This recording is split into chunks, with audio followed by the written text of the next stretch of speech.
बोलो गजानंद महाराज की जय हो। सियावर रामचंद्र भगवान की जय हो। पवन सुत हनुमान की जय हो। उमा उमापति महादेव की।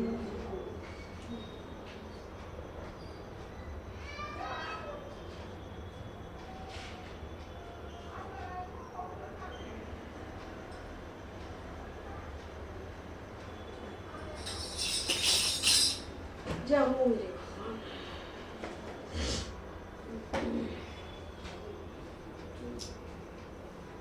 चंदन अच्छी है ये माला सारे खराब हो गए।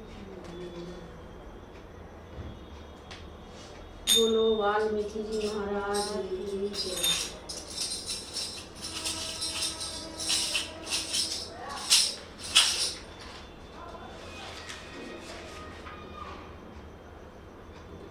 कल का प्रसंग चल रहा था कि मारीच है जो रावण को समझा रहा था। रावण मारीच के पास पहुंचा कि भाई तुम मृग बनो सोने का और जिससे मैं सीता का हरण करके लेकर आऊं। लेकिन मारीच ने उसको खूब समझाया लेकिन उसके समझ में नहीं आया रावण। एक समय की बात है कि मैं अपने पराक्रम के अभिमान में आकर पर्वत के समान शरीर धारण किए इस पृथ्वी पर चक्कर लगा रहा था। उस समय मुझ में 1000 हाथियों का बल था। मेरा शरीर नील मेघ के समान काला था। मैंने कानों में पक्के सोने के कुंडल पहन रखे थे। मेरे मस्तक पर किरीट था, मुकुट था और हाथ में परेग। मैं ऋषियों के मांस खाता और समस्त जगत के मन में भय उत्पन्न करता हुआ दंड कारण्य में विचर रहा था। उन दिनों धर्मात्मा महामुनि विश्वामित्र को मुझसे बड़ा भय हो गया था। वे स्वयं राजा दशरथ के पास गए और उनसे इस प्रकार बोले, नरेश्वर, मुझे मारीच नामक राक्षस से घोर भय प्राप्त हुआ है। अतः ये श्री राम मेरे साथ चलें और पर्व के दिन एकाग्रचित हो मेरी रक्षा करें। मुनि के ऐसा कहने पर उस समय धर्मात्मा राजा दशरथ ने महाभाग महामुनि विश्वामित्र को इस प्रकार उत्तर दिया, मुनि श्रेष्ठ, रघुकुल नंदन राम की अवस्था अभी 12 वर्ष से भी कम है। इन्हें अस्त्र शस्त्रों के चलाने का पूरा अभ्यास भी नहीं है। आप चाहें तो मेरे साथ मेरी सारी सेना वहां चलेगी, मैं भी चलूंगा और सेना भी चलेगी और मैं चतुरंगी सेना के साथ स्वयं ही चलकर आपकी इच्छा के अनुसार उस शत्रु रूप निशाचर का वध करूंगा। राजा के ऐसा कहने पर मुनि उनसे इस प्रकार बोले, उस राक्षस के लिए श्री राम के सिवा दूसरी कोई शक्ति पर्याप्त नहीं है। केवल राम ही मार सकता है उसको और कोई नहीं मार सकता। राजन, इसमें संदेह नहीं कि आप समर भूमि में देवताओं की भी रक्षा करने में समर्थ हैं। आपने जो महान कार्य किया है वह तीनों लोकों में प्रसिद्ध है। शत्रुओं को संताप देने वाले नरेश, आपके पास जो विशाल सेना है वह आपकी इच्छा हो तो यही रहे, आप भी यही रहे। महातेजस्वी श्री राम बालक हैं तो भी उस राक्षस का दमन करने में समर्थ हैं। अतः मैं श्री राम को ही साथ लेकर जाऊंगा, आपका कल्याण हो। ऐसा कहकर लक्ष्मण सहित राजकुमार श्री राम को साथ ले महामुनि विश्वामित्र बड़ी प्रसन्नता के साथ अपने आश्रम को गए। इस प्रकार दंड कारण्य में जाकर उन्होंने यज्ञ के लिए दीक्षा ग्रहण की और श्री राम अपने अद्भुत धनुष की टंकार करते हुए उनकी रक्षा के लिए पास ही खड़े हो गए। उस समय तक श्री राम में जवानी के चिन्ह प्रकट नहीं हुए थे। जवानी में किशोरावस्था थी, युवावस्था नहीं हुई थी। वे एक शोभाशाली बालक के रूप में दिखाई देते थे। उनके श्री अंग का रंग सांवला और आंखें बड़ी सुंदर थी। वे एक वस्त्र धारण किए, हाथों में धनुष लिए, सुंदर शिखा और सोने के हार से सुशोभित थे।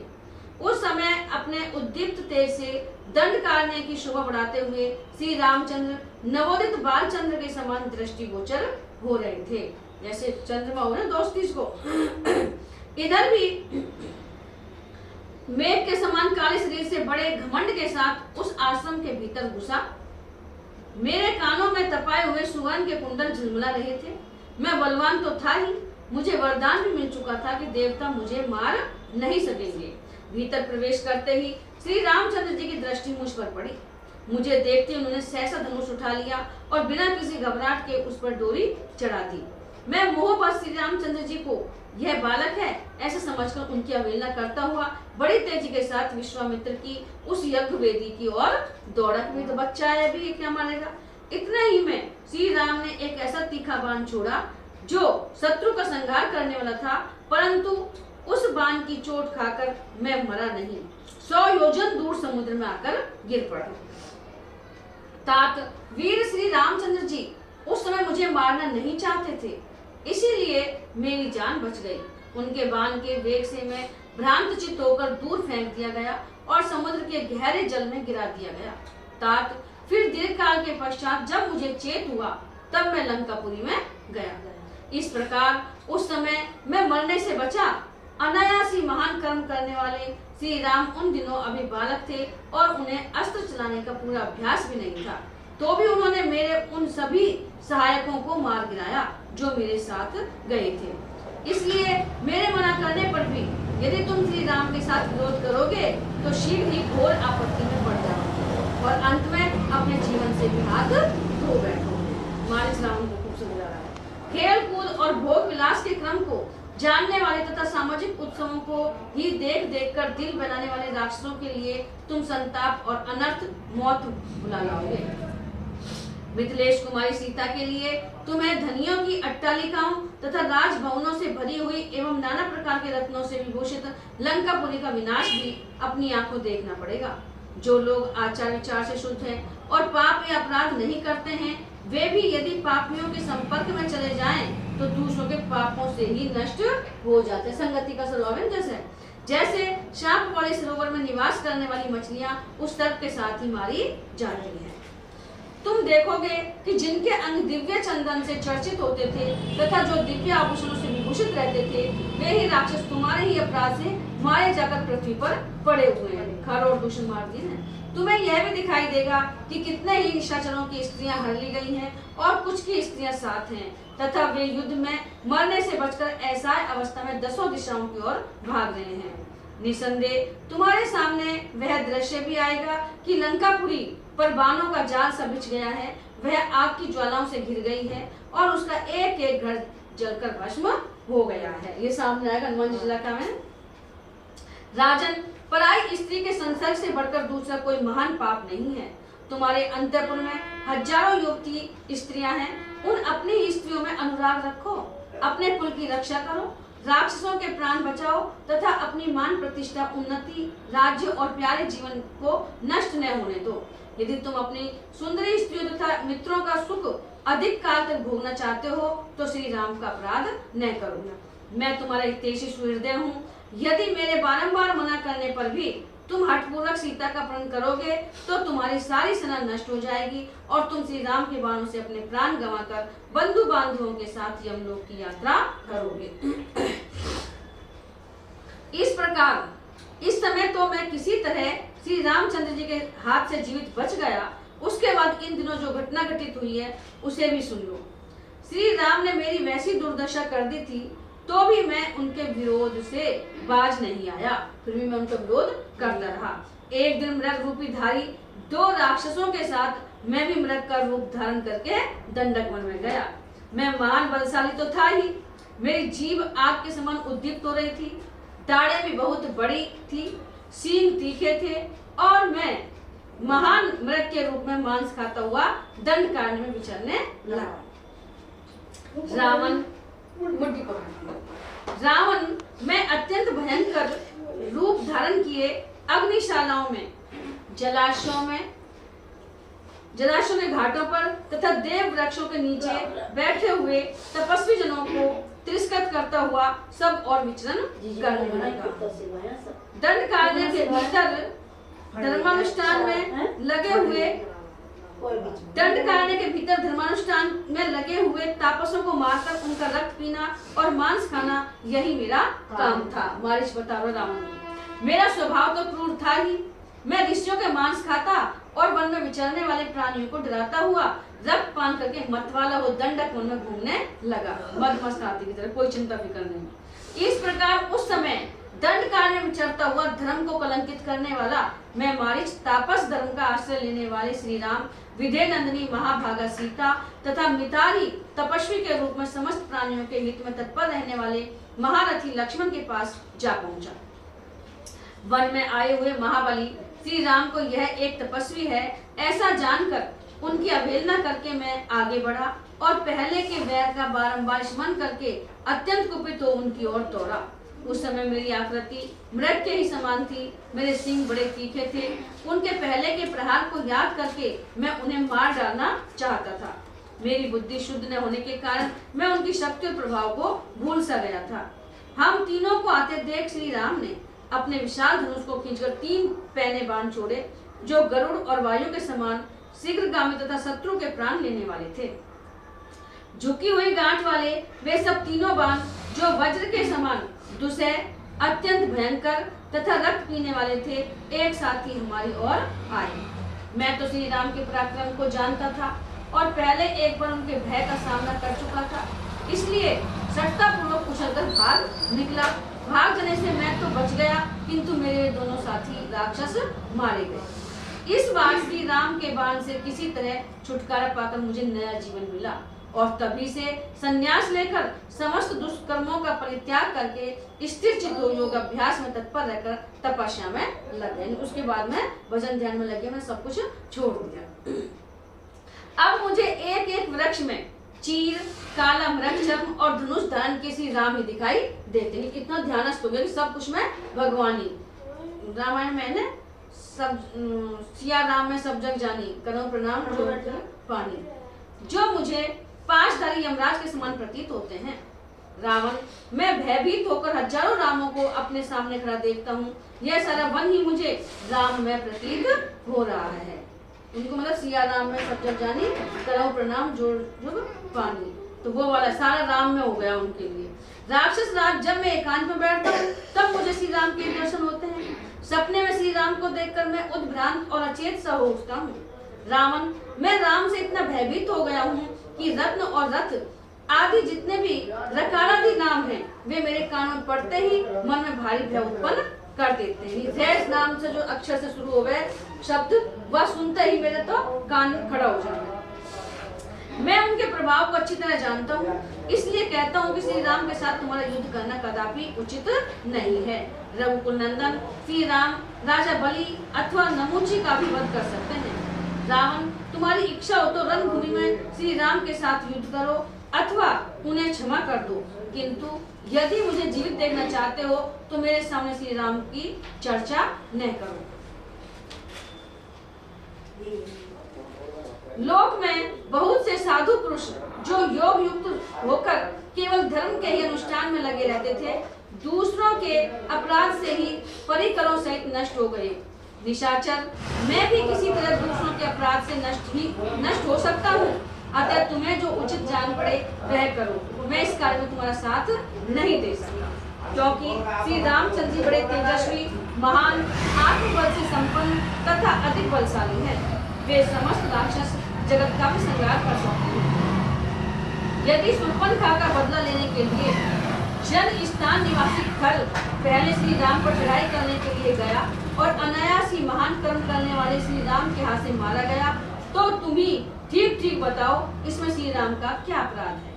तुम मेरे बंधु हो, मैं तुम्हारा हित करने की इच्छा से ही ये बातें कह रहा हूँ। यदि नहीं मानोगे तो युद्ध में आज राम के सीधे जाने वाले बाणों द्वारा घायल होकर तुम्हें बंधु बांधवों सहित प्राणों का परित्याग करना पड़ेगा।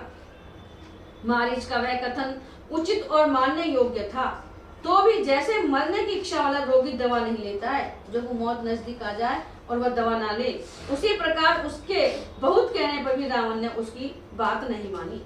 काल से प्रेरित हुए उस राक्षस राज ने यथार्थ और हित की बात बताने वाले मारीच से अनुचित और कठोर वाणी में कहा।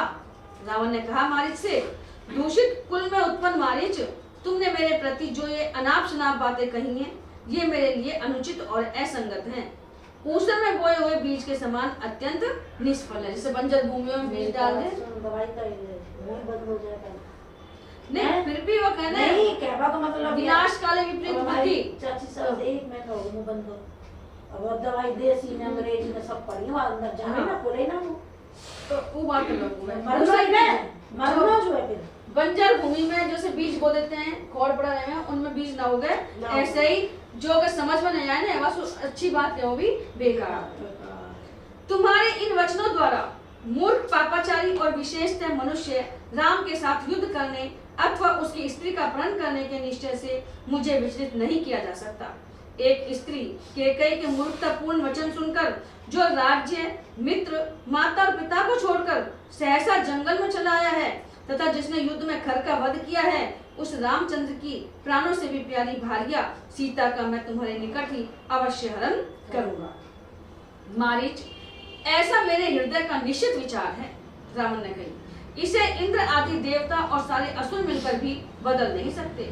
यदि इस कार्य का निर्णय करने के लिए तुमसे पूछा जाता है इसमें क्या दोष है, क्या गुण है, इसकी सिद्धि में कौन सा विघ्न है, अथवा इस कार्य को सिद्ध करने का कौन सा उपाय है, तो तुम्हें ऐसी बातें कहनी चाहिए थी।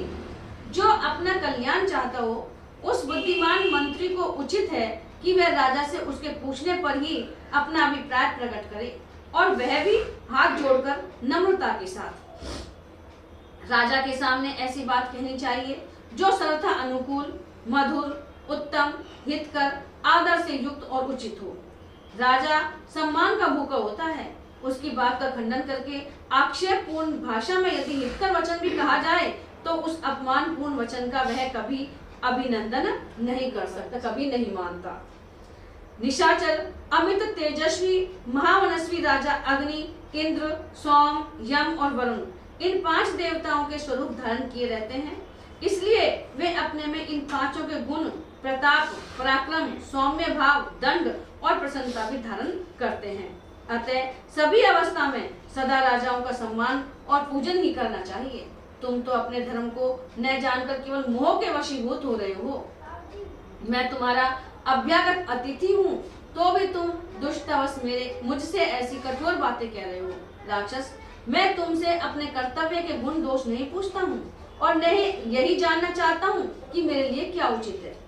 अमित पराक्रमी मारीच, मैंने तो तुमसे इतना ही कहा था कि इस कार्य में तुम्हें मेरी सहायता करनी चाहिए। अच्छा, अब तुम्हें सहायता के लिए मेरे कथनानुसार जो कार्य करना है उसे सुनो। मैं कर रहा हूँ उसको करना है तुझे। तुम सुवर्ण में चर्म से युक्त चितकबरे रंग के मृग हो जाओ, हिरण बन जाओ। तुम्हारे सारे अंग में चांदी की सी सफेद बूंदे रहनी चाहिए। ऐसा रूप धारण करके तुम राम के आश्रम में सीता के सामने विचरो। एक बार विधेय कुमारी को लुभाकर जहाँ तुम्हारी इच्छा हो उधर ही चले जाओ। तुम मायामय कांचन मृग को देखकर मिथिलेश कुमारी सीता को बड़ा आश्चर्य होगा और वह शीघ्र ही राम से कहेगी कि आप इसे पकड़ लाइए।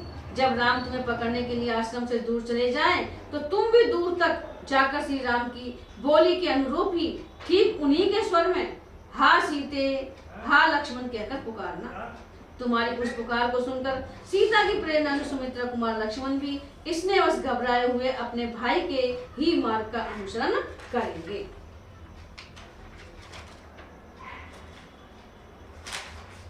इस प्रकार राम और लक्ष्मण दोनों के आश्रम से दूर निकल जाने पर सुखपूर्वक सीता को हर लाऊंगा, ठीक उसी तरह जैसे इंद्र शची को हर लाए थे। उत्तम व्रत का पालन करने वाले राक्षस मारीच, इस प्रकार इस कार्य को संपन्न करके जहाँ तुम्हारी इच्छा हो वहां चले जाना। मैं इसके लिए तुम्हें अपना आधा राज्य दे दूंगा। सौम्य, इस कार्य की सिद्धि के लिए प्रस्थान करो। तुम्हारा मार्ग मंगलमय हो। मैं रथ पर बैठकर दंडकवन तक तुम्हारे पीछे पीछे चलूंगा। राम को धोखा देकर बिना युद्ध किए ही सीता को अपने हाथ में करके कृतार्थ हो तुम्हारे साथ ही लंका को लौट चलूंगा। मारीच, यदि तुम इनकार करोगे तो तुम्हें अभी मार डालूंगा। मेरा यह कार्य तुम्हें अवश्य करना पड़ेगा। मैं बल प्रयोग करके भी तुमसे यह काम कराऊंगा। राजा के प्रतिकूल चलने वाला पुरुष कभी सुखी नहीं होता है। राम के सामने जाने पर तुम्हारे प्राण जाने का संदेह मात्र है, परंतु मेरे साथ विरोध करने पर तो आज ही तुम्हारी मृत्यु निश्चित है। तो यह काम कर नहीं, मैं मारूंगा। इन बातों पर बुद्धि लगाकर भली भांति विचार कर लो। उसके बाद यहाँ जो हितकर जान पड़े उसे उसी प्रकार तुम करो। मारीच का रावण को विनाश का भय दिखाकर पुनः समझाना। फिर समझा रावण ने जब राजा की भांति उसे ऐसी प्रतिकूल आज्ञा दी, तब मारीच ने निशंक होकर उस राक्षस से कठोर वाणी में कहा, निशाचर, किस पापी ने तुम्हें पुत्र, राज्य और मंत्रियों से तुम्हारे विनाश का यह मार्ग बताया है? राजन, कौन ऐसा पापाचारी है जो तुम्हें सुखी देखकर प्रसन्न नहीं हो रहा है? किसने युक्ति से तुम्हें मौत के द्वार पर जाने की सलाह दी कि काम करो तुम्हारी मृत्यु निश्चित है? निशाचर, आज यह बात स्पष्ट रूप से ज्ञात हो गई कि तुम्हारे दुर्बल शत्रु तुम्हें किसी बलवान से भिड़ाकर नष्ट होते देखना चाहते हैं। राक्षस राज, तुम्हारे अहित का विचार रखने वाले किस नीच ने तुम्हें यह पाप करने का उपदेश दिया है? जान पड़ता है कि वह तुम्हें अपने ही कुकर्म से नष्ट होते देखना चाहता है। रावण, निश्चय ही वध के योग्य तुम्हारे वे मंत्री हैं जो कुमार पर आरूढ़ हुए तुम जैसे राजा को सब प्रकार से रोक नहीं रहे हैं, किंतु तुम उनका वध नहीं करते हो।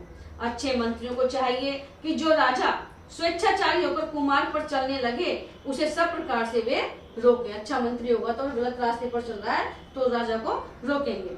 तुम भी रोकने के ही योग्य हो, फिर भी वे मंत्री तुम्हें रोक नहीं रहे हैं। विजयी वीरों में श्रेष्ठ निशाचर मंत्री अपने स्वामी राजा की कृपा से ही धर्म, अर्थ, काम और यश पाते हैं। रावण, यदि स्वामी की कृपा न हो तो सब व्यर्थ हो जाता है। राजा के दोष से दूसरे लोगों को भी कष्ट भोगना पड़ता है। विजयशीलों में श्रेष्ठ राक्षस राज धर्म और यश की प्राप्ति का मूल कारण राजा ही है। अतः सभी अवस्थाओं में राजा की रक्षा करनी चाहिए। रात्रि में विचरने वाले राक्षस जिसका स्वभाव अत्यंत तीखा हो और जनता के अत्यंत प्रतिकूल चलने वाला और उदंड हो, ऐसे राजा से राज्य की रक्षा नहीं हो सकती। जो मंत्री तीखे उपाय का उपदेश करते हैं वे अपनी सलाह मानने वाले उस राजा के साथ ही दुख भोगते हैं। जैसे जिनके सारथी मूर्ख हों, ऐसे रथ ऊंची नीची भूमि में जाने पर सारथियों के साथ ही संकट में पड़ जाते हैं। यदि सही ना चला हो जाने लो। उपयुक्त धर्म का अनुष्ठान करने वाले बहुत से साधु पुरुष इस जगत में दूसरों के अपराध से परिवार सहित नष्ट हो गए हैं। रावण, प्रतिकूल वर्ताव और तीखे स्वभाव वाले राजा से रक्षित होने वाली प्रजा उसी तरह वृद्धि को नहीं प्राप्त होती जैसे गीदड़ या भेड़िए से पालित होने वाली भेड़ें। रावण, जिनके तुम क्रूर, दुर्बुद्धि और अजितेंद्रिय राजा हो वे सब राक्षस अवश्य ही नष्ट हो जाएंगे। काकतालीय न्याय के अनुसार मुझे तुमसे अकस्मात लिए घोर दुख प्राप्त हो गया। इस विषय में मुझे तुम ही शोक के योग्य जान पड़ते हो, क्योंकि सेना सहित तुम्हारा नाश हो जाएगा। श्री रामचंद्र जी मुझे मारकर तुम्हारा भी शीघ्र ही वध कर डालेंगे। इन्हें मैं तो मरूंगा ही, लेकिन तुम भी मरोगे।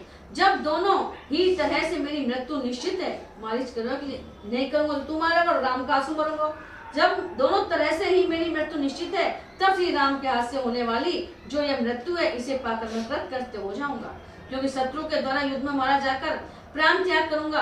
तुम जैसे राजा के हाथ से बलपूर्वक प्राण दंड पाने का कष्ट नहीं भोगूंगा। राजन, यह निश्चित समझो कि श्री राम के सामने जाकर उनकी दृष्टि पड़ते ही मैं मारा जाऊंगा, और यदि तुमने सीता का हरण किया तो तुम अपने को भी बंधु बांधव से मरा हुआ ही मानो।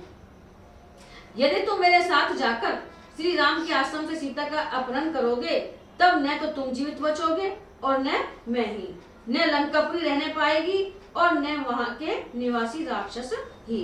निशाचर, मैं तुम्हारा हितैषी हूँ, इसलिए तुम्हें पाप कर्म से रोक रहा हूँ, किंतु तुम्हें मेरी बात सहन नहीं होती है।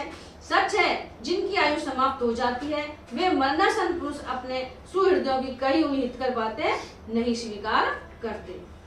रावण से इस प्रकार कठोर बातें कहकर उस निशाचर राज के भय से दुखी हुए मारीच ने कहा, चलो चले। मेरे वध के लिए जिनका हथियार सदा उठा ही रहता है, उन धनुष बाण और तलवार धारण करने वाले श्री रामचंद्र जी ने यदि फिर मुझे देख लिया तो मेरे जीवन का अंत निश्चित है। श्री रामचंद्र जी के साथ पराक्रम दिखाकर कोई जीवित नहीं लौटता है। तुम यम दंड से मारे गए हो, इसलिए उनसे भिड़ने की बात सोचते हो। यमराज ने तुमको पहले ही मार रखा है, इसलिए तुम राम से भिड़ रहे हो। वे श्री रामचंद्र जी तुम्हारे लिए यम दंड के ही समान हैं।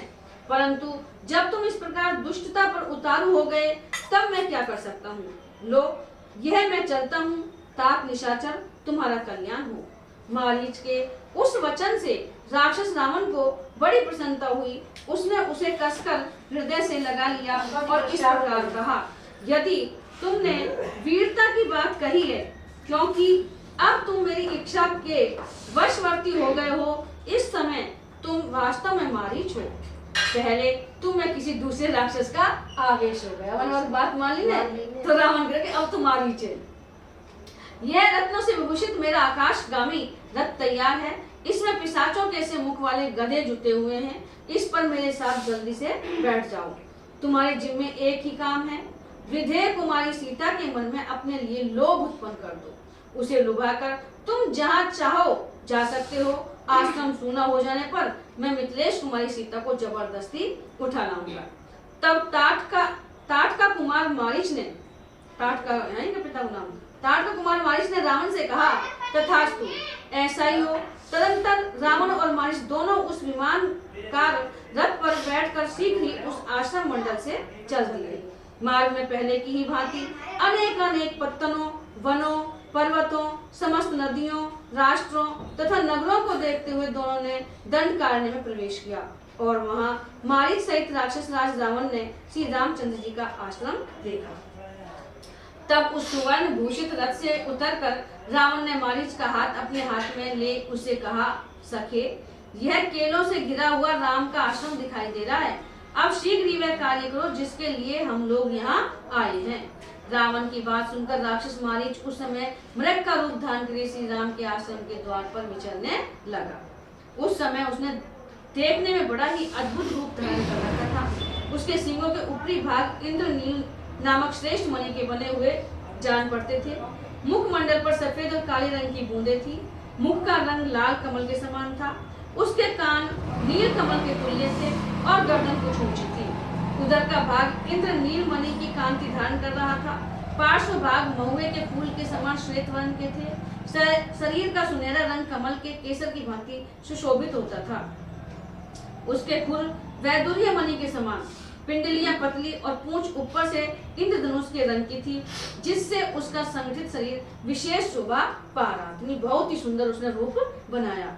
उसकी देह की कांति बड़ी ही मनोहर और चिकनी थी। वह नाना प्रकार की रत्नमयी बुंदकियों से विभूषित दिखाई देता था।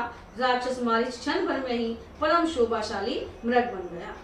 सीता को लुभाने के लिए विविध धातुओं से चित्रित मनोहर एवं दर्शनीय रूप बनाकर वह निशाचर उस रमणीय वन तथा श्री राम के उस आश्रम को प्रकाशित करता हुआ सब और उत्तम घासों को चरने और विचरने लगा। सैकड़ों रजतमय बिंदुओं से युक्त विचित्र रूप धारण करके वह मृग बड़ा प्यारा दिखाई देता था। वह वृक्षों के कोमल पल्लवों को खाता हुआ इधर उधर विचरने लगा। केले के बगीचे में जाकर वह कनेरों के कुंज में जा पहुंचा। फिर जहाँ सीता की दृष्टि पड़ सके ऐसे स्थान में जाकर मंद गति का आश्रय ले इधर उधर घूमने लगा। सीता की नजर पड़े। उसका पृष्ठ भाग कमल के केसर की भांति सुनहरे रंग का होने के कारण विचित्र दिखाई देता था। इससे उस महान मृग की बड़ी शोभा हो रही थी। श्री रामचंद्र जी के आश्रम के निकट ही वह अपनी मौज से घूम रहा था। वह श्रेष्ठ मृग कुछ दूर जाकर फिर लौट आता था और वहीं घूमने लगता था। 2 घड़ी के लिए कहीं चला जाता और फिर बड़ी उतावली के साथ लौट आता था कि वह सीता की नजर पड़े। वह कहीं खेलता कूदता और पुनः भूमि पर ही बैठ जाता था। फिर आश्रम के द्वार पर आकर मृगों के झुंड के पीछे पीछे चल देता। तत्पश्चात झुंड के झुंड मृगों को साथ लिए फिर लौट आता था।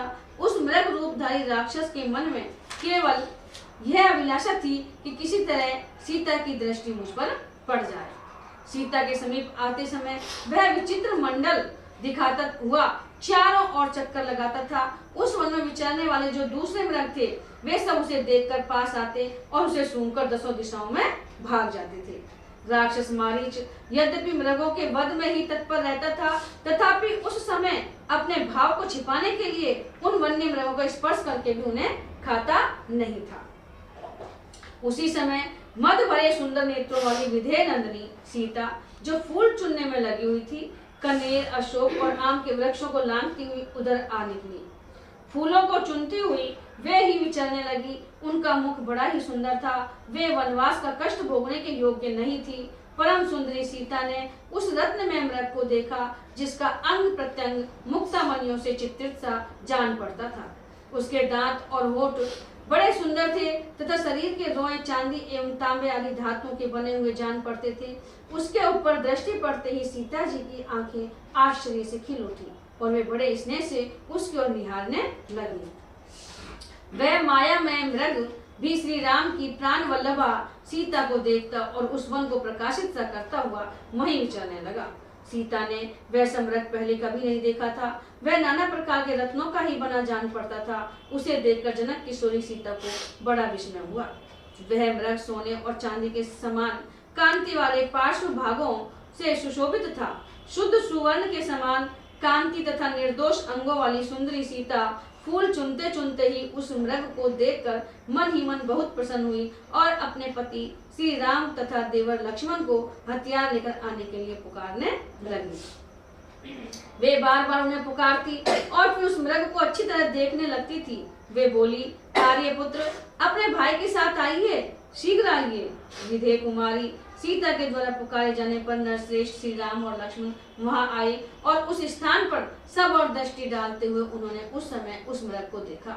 उसे देखकर लक्ष्मण के मन में संदेह हुआ और वे बोले, भैया मैं तो समझता हूँ कि इस मृग के रूप में वह मारीच नाम का राक्षस ही आया है। लक्ष्मण ने बोला, श्री राम स्वेच्छानुसार रूप धारण करने वाले इस पापी ने कपट वेश बनाकर वन में शिकार खेलने के लिए आए हुए कितने ही हर्षोत्फुल्ल नरेशों का वध किया है।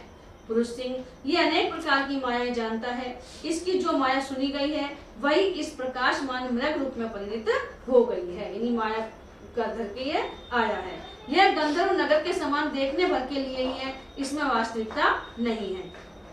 रघुनंदन पृथ्वीनाथ, इस भूतल पर कहीं भी ऐसा विचित्र रत्न में मृग नहीं है, अतः निसंदेह यह माया ही है। मारीच के छल से जिनकी विचार शक्ति हर ली गई थी, उन पवित्र मुस्कान वाली सीता ने उपयुक्त बातें कहते हुए लक्ष्मण को रोककर स्वयं ही बड़े हर्ष के साथ कहा, आर्यपुत्र यह मृग बड़ा ही सुंदर है, इसने मेरे मन को हर लिया है। महाभावो इसे ले आइए, ये हम लोगों के मन बहलाने के लिए रहेगा।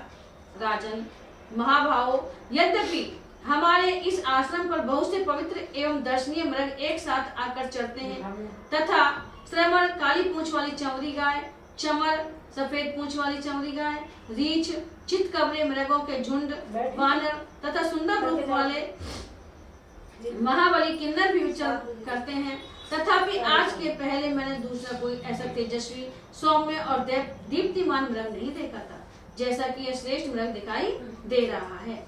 नाना प्रकार के रंगों से युक्त होने के कारण इसके अंग विचित्र जान पड़ते हैं। ऐसा प्रतीत होता है मानो यह अंगों का ही बना हुआ हो। मेरे आगे निर्भय एवं शांत भाव से स्थित होकर इस वन को प्रकाशित करता हुआ यह चंद्रमा के समान शोभा पा रहा है। इसका रूप अद्भुत है, इसकी शोभा अवर्णनीय है, इसकी स्वर संपत्ति बड़ी सुंदर है। विचित्र अंगों से सुशोभित यह अद्भुत मृग मेरे मन को मोह लेता है। प्रसाद यदि यह मृग जीते जी ही आपकी पकड़ में आ जाए तो एक आश्चर्य की वस्तु होगा और सबके हृदय विस्मय उत्पन्न करेगा। जब हमारे वनवास की अवधि पूरी हो जाएगी और हम पुनः अपना राज्य पालेंगे, उस समय यह मृग हमारे अंतःपुर की शोभा बढ़ाएगा। प्रभु, इस मृग का यह दिव्य रूप भरत के, आपके, मेरी सासुओं के और मेरे लिए भी विस्मयजनक होगा। यदि अपन वहां रखेंगे यार तो सबके लिए आश्चर्यचकित होगा। पुरुष सिंह, यदि कदाचित यह श्रेष्ठ मृग जीते जी पकड़ा न जा सके तो इसका चमड़ा ही बहुत सुंदर होगा। घास फूस की बनी हुई चटाई पर इस मरे हुए मृग का सुवर्ण में चमड़ा बिछाकर मैं इस पर आपके साथ बैठना चाहता हूँ। यद्यपि स्वेच्छा से प्रेरित होकर अपने पति को ऐसे काम में लगाना यह भयंकर स्वेच्छाचार है और साध्वी स्त्रियों के लिए उचित नहीं माना गया है, तथापि इस जंतु के शरीर ने मेरे हृदय में विस्मय उत्पन्न कर दिया है, इसलिए मैं इसको पकड़ लाने के लिए अनुरोध करती हूँ। सुनहरी रोमावली, इंद्रनील मणि के समान सिंह, उदय काल के सूर्य की सी कांति तथा नक्षत्र लोक की भांति बिंदु युक्त तेज से सुशोभित उस मृग को देखकर श्री रामचंद्र जी का मन भी विस्मित हो उठा। सीता की पूर्वोक्त बात को सुनकर, उस मृग के अद्भुत रूप को देखकर, उसके उस रूप पर लुभाकर और सीता से प्रेरित होकर हर्ष से भरे हुए श्री राम ने अपने भाई लक्ष्मण से कहा, लक्ष्मण देखो तो सही, विधेय नंदिनी सीता के मन में इस मृग को पाने के लिए कितनी प्रबल इच्छा जाग उठी है। वास्तव में इसका रूप है भी बहुत सुंदर। अपने रूप की इस श्रेष्ठता के कारण ही यह मृग आज जीवित नहीं रह सकेगा। सुमित्रा नंदन देवराज इंद्र के नंदन वन में और कुबेर के चैत्र रथ वन में भी कोई ऐसा मृग नहीं होगा जो इसकी समानता कर सके। फिर पृथ्वी पर तो हो ही कहां से सकता है। टेढ़ी और सीधी रुचिर रोमावलियां इस मृग के शरीर का आश्रय ले सुनहरे बिंदुओं से चित्रित हो बड़ी शोभा पा रही हैं।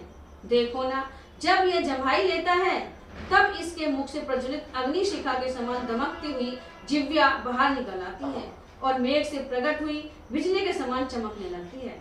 इसका मुख संपुट इंद्रनील मणि के बने हुए चषक पान पात्र के समान जान पड़ता है। उधर शंख और मोती के समान सफेद है। यह अवर्णनीय मृग किसके मन को नहीं लुभा लेगा। नाना प्रकार के रत्नों से विभूषित इसके सुनहरी प्रभा वाले दिव्य रूप को देखकर किसके मन में विस्मय नहीं होगा। लक्ष्मण, राजा लोग बड़े बड़े वनों में मृगया खेलते समय मांस के लिए और शिकार खेलने का शौक पूरा करने के लिए भी धनुष हाथ में लेकर मृगों को मारते हैं। मृगया के उद्योग से ही राजा लोग विशाल वन में धन का भी संग्रह करते हैं, क्योंकि वहाँ मणि, रत्न और सुवर्ण आदि से युक्त नाना प्रकार की धातुएं उपलब्ध होती हैं। लक्ष्मण, कोष की वृद्धि करने वाला वह वन्य धन मनुष्यों के लिए अत्यंत उत्कृष्ट होता है। ठीक उसी तरह जैसे ब्रह्म भाव को प्राप्त हुए पुरुष के लिए मन के चिंतन मात्र से प्राप्त हुई सारी वस्तुएं अत्यंत उत्तम बताई गई हैं। लक्ष्मण, अर्थी मनुष्य जिस अर्थ का संपादन करने के लिए उसके प्रति आकृष्ट हो बिना विचारे ही चल देता है, उस अत्यंत आवश्यक प्रयोजन को ही अर्थ साधन में चतुर एवं अर्थशास्त्र के ज्ञाता विद्वान अर्थ कहते हैं। इस रत्न स्वरूप श्रेष्ठ मृग के बहुमूल्य सुनहरे चमड़े पर सुंदरी विधेय राजनंदिनी सीता मेरे साथ बैठेंगी। कदली, कोमल ऊंचे चितकबरे और नीला रोम वाले मृग विशेष प्रियक, ये हिरणों की अलग अलग प्रियक, कोमल ऊंचे चिकने और घने रोम वाले मृग विशेष प्रेवेन, विशेष प्रकार के बकरे और अभी भेड़ की त्वचा भी स्पर्श करने में इस कांचन मृग के छाले के समान कोमल एवं सुगंध नहीं हो सकती, ऐसा मेरा विश्वास है। यह सुंदर मृग और वह जो दिव्य आकाशशाली मृग नक्षत्र है, ये दोनों ही दिव्य मृग हैं। इनमें से एक तारा मृग और दूसरा मणिमृग है। तारा मृग का मतलब नक्षत्र लोक में विचरने वाला मृग और दूसरा पृथ्वी पर विचरने वाला कांचन मृग। लक्ष्मण, तुम मुझसे जैसा कह रहे हो, यदि वैसा ही यह मृग हो, यदि यह राक्षस की माया ही हो, तो भी मुझे उसका वध करना ही चाहिए, क्योंकि अपवित्र दुष्ट चित्त वाले इस क्रूर कर्मा मारीच ने वन में विचरते समय पहले अनेक श्रेष्ठ मुनियों की हत्या की है। इसने मृगया के समय प्रकट होकर बहुत से महाधनुर्धर नरेशों का वध किया है। अतः इस मृग के रूप में इसका भी वध अवश्य करने योग्य है। इसी वन में पहले वातापी नामक राक्षस रहता था, जो तपस्वी महात्माओं का तिरस्कार करके कपटपूर्ण उपाय से उनके पेट में पहुंच जाता और जैसे खच्चरी को अपने ही गर्भ का बच्चा नष्ट कर देता है, उसी प्रकार उन ब्रह्म ऋषियों को नष्ट कर देता था। वह वातापी एक दिन दीर्घ काल के पश्चात लोभवश तेजस्वी महामुनि अगस्त्य जी के पास जा पहुंचा और श्राद्ध काल में उनका आहार बन गया, उनके पेट में पहुंच गया। श्राद्ध के अंत में जब वह अपना राक्षस रूप प्रकट करने की इच्छा करने लगा, उनका पेट फाटकर निकल आने को उद्यत हुआ। तब उस वातापी को लक्ष्य करके भगवान अगस्त्य मुस्कुराए और उससे इस प्रकार बोले, वातापे, तुमने बिना सोचे विचारे इस जीव जगत में बहुत से श्रेष्ठ ब्राह्मणों को अपने तेज से तिरस्कृत किया है। उसी पाप से अब तुम बच गए, तुमको बचा लिया। लक्ष्मण, जो सदा धर्म में तत्पर रहने वाले मुझ जैसे जितेंद्रिय पुरुष का भी अतिक्रमण करे, उस मारीच नामक राक्षस को भी वातापी के समान ही नष्ट हो जाना चाहिए। जैसे वातापी अगस्त के द्वारा नष्ट हुआ, उसी प्रकार यह मारीच अब मेरे सामने आकर अवश्य ही मारा जाएगा। तुम अस्त्र और कवच आदि से सुसज्जित हो जाओ और यह सावधानी के साथ मिथिलेश कुमारी की रक्षा करो। रघुनंदन, हम लोगों का जो आवश्यक कर्तव्य है वह सीता की रक्षा के ही अधीन है। मैं इस मृग को मार डालूंगा अथवा इसे जीता ही पकड़ लाऊंगा। सुमित्रा कुमार लक्ष्मण, देखो इस मृग का चर्म हस्तगत करने के लिए विधेय नंदिनी को कितनी उत्कंठा हो रही है, इसलिए इस मृग को ले आने के लिए मैं तुरंत ही जा रहा हूँ। इस मृग को मारने का प्रधान हेतु है इसके चमड़े को प्राप्त करना।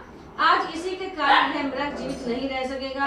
लक्ष्मण, तुम आश्रम पर रहकर सीता के साथ सावधान रहना, सावधानी के साथ तब तक इसकी रक्षा करना जब तक कि मैं एक ही बाण से इस चितकबरे मृग को मार नहीं डालता हूँ। मारने के पश्चात इसका चमड़ा लेकर मैं शीघ्र लौट आऊंगा। लक्ष्मण बुद्धिमान पक्षी गृद्धराज जटायु बड़े ही बलवान और सामर्थ्यशाली हैं। उनके साथ ही यह सदा सावधान रहना मिथिलेश कुमारी सीता को अपने संरक्षण में लेकर प्रतिक्षण सब दिशाओं में रहने वाले राक्षसों की ओर से चौकन्ने रहना। लक्ष्मण को इस प्रकार आदेश देकर रघुकुल का आनंद बढ़ाने वाले महातेजस्वी श्री रामचंद्र जी ने सोने की बहुत बड़ी तलवार कमर में बांधी। तत्पश्चात महापराक्रमी रघुनाथ जी 3 स्थानों में झुके हुए अपने आभूषण धनुष को हाथ में ले पीठ पर 2 कलश बांधे से चल दिए। राजाधिराज श्री राम को आते देख वह वन्य मृगों का राजा कांचन मृग भय के मारे छिप गया, किंतु फिर तुरंत ही उनके दृष्टिपथ में आ गया। तब तलवार बांधे और धनुष लिए श्री राम जिस ओर वह मृग था उसी ओर दौड़े। धनुर्धर श्री राम ने देखा वह अपने रूप से सामने की दिशा को प्रकाशित सी कर रहा था।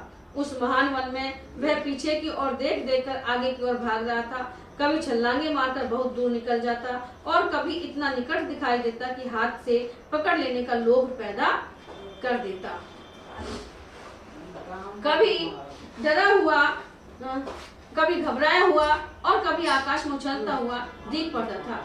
कभी वन के किन्हीं स्थानों में छिपकर अदृश्य हो जाता था, मानो शरद ऋतु का चंद्रमंडल में खंडों के आवृत हो गया हो। एक ही मुहूर्त में वह निकट दिखाई देता और पुनः बहुत दूर के स्थान में चमक उठता था। इस तरह प्रकट होता और छिपता हुआ वह मृग रूपधारी मारीच रघुनाथ जी को उनके आश्रम से बहुत ले गया। उस समय उससे मोहित और विवश होकर श्री राम कुछ कुपित हो उठे और तक एक जगह छाया का आश्रय ले हरी घास वाली भूमि पर खड़े हो गए। इस मृग रूपधारी निशाचर ने उन्हें उन्मत्त सा कर दिया था। थोड़ी ही देर में वह दूसरे मृगों से घिरा हुआ पास ही दिखाई दिया। श्री राम मुझे पकड़ना चाहते हैं, यह देखकर वह फिर भागा और भय के मारे पुनः तत्काल ही अदृश्य हो गया।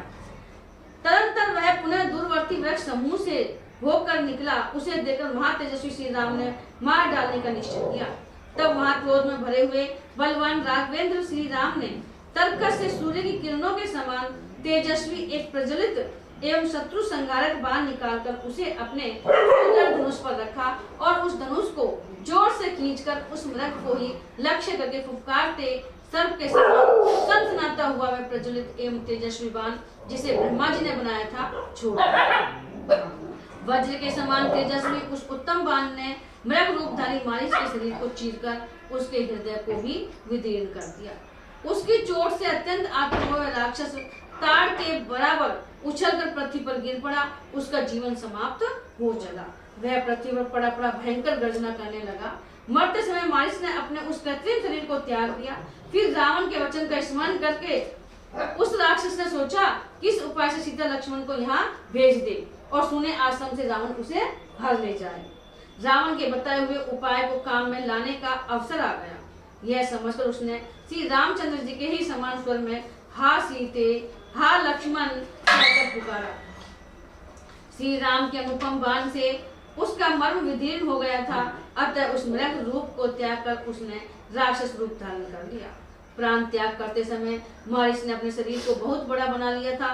भयंकर दिखाई देने वाले उस राक्षस को भूमि पर पड़कर खून से लथपथ हो धरती पर लौटते और छटपटाते देख श्री राम को लक्ष्मण की कही हुई बात याद आ गई और वे मन ही मन सीता की चिंता करने लगे। वे सोचने लगे, अहो जैसा लक्ष्मण ने पहले कहा था उसके अनुसार यह वास्तव में मारीच की माया ही थी। लक्ष्मण की बात ठीक निकली। आज मेरे द्वारा यह मारीच ही मारा गया। परंतु यह राक्षस उच्च स्वर से हा सीते हा लक्ष्मण की पुकार करके मरा है। उसके उस शब्द को सुनकर सीता की कैसी अवस्था हो जाएगी और महाभाव लक्ष्मण की भी क्या दशा होगी कि भाई हो सके राम ही मर गए। ऐसा सोचकर धर्मात्मा श्री राम के रोंगटे खड़े हो गए। उस समय वहां मृग रूपधारी उस राक्षस को मारकर और उसके उस शब्द को सुनकर श्री राम के मन में विषाद तीव्र भय समा गया।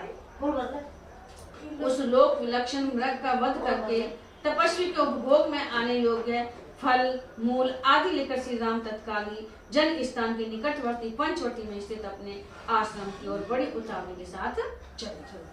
उस समय वन में जो आर्तनाद हुआ उसे अपने पति के स्वर से मिलता जुलता जान श्री सीता जी लक्ष्मण से बोली, भैया जाओ श्री रघुनाथ जी की सुधि लो, उनका समाचार जानो। उन्होंने बड़े आर्त स्वर से हम लोगों को पुकारा है। मैंने उनका वह शब्द सुना है, वह बहुत उच्च स्वर से बोला गया था। उसे सुनकर मेरे प्राण और मन अपने स्थान पर नहीं रह गए हैं। मैं घबरा उठी हूँ। तुम्हारे भाई मन में आर्तनाद कर रहे हैं, वे कोई शरण रक्षा का सहारा चाहते हैं। तुम उन्हें बचाओ। जल्दी अपने भाई के पास दौड़े हुए जाओ। जैसे कोई सांड सिंहों के पंजे में फंस गया हो, उसी प्रकार वे राक्षसों के वश में पड़ गए हैं। अतः जाओ। सीता के ऐसा कहने पर भी भाई के आदेश का विचार करके लक्ष्मण नहीं गए। भाई क्या बोला राम जी कि भाई तुम इनकी रक्षा करना, तो जाना मत।